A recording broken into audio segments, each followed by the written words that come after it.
Good morning, everyone. Today we're going to talk about acid-base titrations. In an acid-base titration, you basically have a very carefully controlled neutralization reaction. In an acid-base titration, you have a standard, which essentially is a solution that you know the concentration of. It's either the acid or the base. In your other solution, you will have an unknown concentration. We can take our known concentration and our unknown concentration, and we can calculate our unknown concentration if we know what the chemical formula is of the known and unknown and how much acid it takes, or how much acid and base it takes to neutralize each other. When an acid and a base are neutralized, we call that the equivalence point. This is the point of titration where enough standard solution is added to reach neutralization. We figure out where neutralization is by adding things called an indicator. For lab, we would have used phenolphthalein. Phenolphthalein will be dark pink when it's basic. It'll be clear when it's an acid, and it turns a real faint soft pink when it's neutral. Okay? The end point is very similar to the equivalence point, and that it's the point where the indicator in a titration changes color. So the end point is when you're either going from neutral to acidic or from neutral to basic. You've went too far.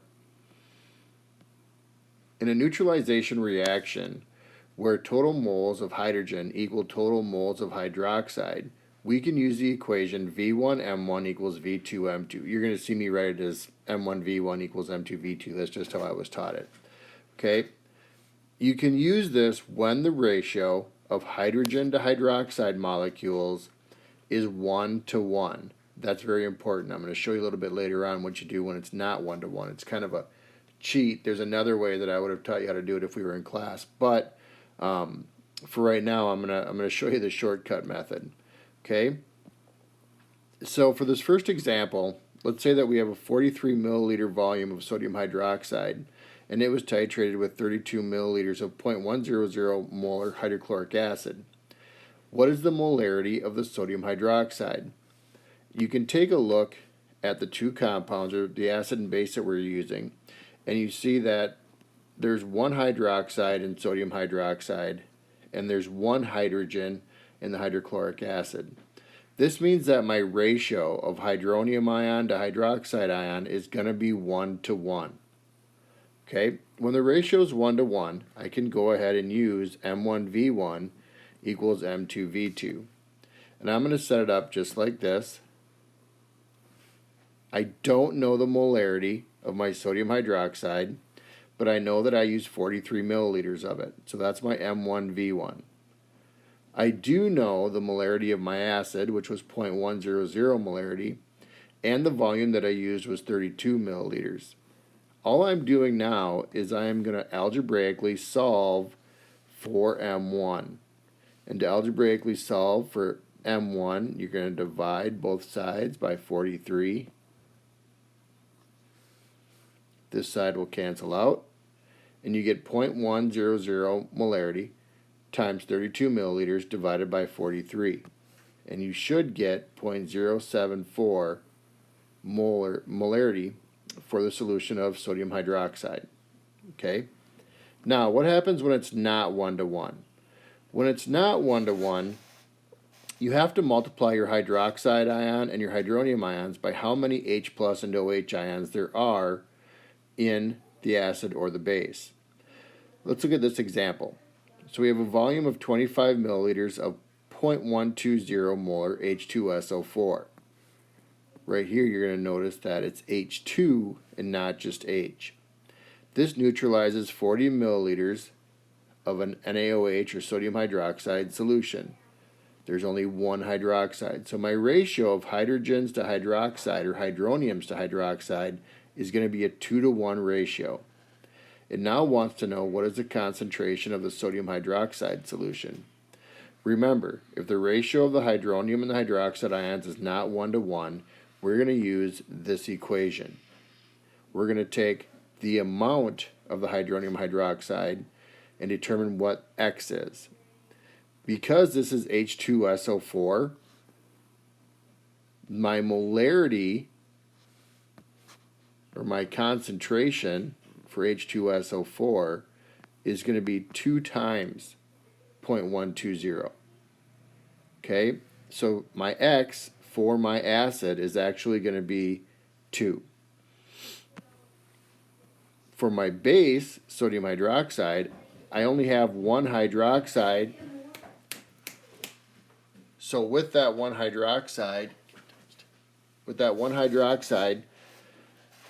I only have 1, so my X is equal to 1. Just like before when it was a 1-to-1 ratio, it was equal to 1. Okay? So how do I solve for this one? To solve for this one, I'm going to set it up just like I did before. I'm going to have M1 V1 equaling M2 V2. Okay? My M1 is my acid, 0.120. But there's 2 of them, so I'm going to take 2 times 0.120. And I'm going to multiply that by my V1, which, if I go back up there, was 25 milliliters. And this is going to equal M2, which I don't know. That was for the sodium hydroxide, times 40 milliliters. Now I'm going to solve it just the same way. I'm going to divide by 40 milliliters.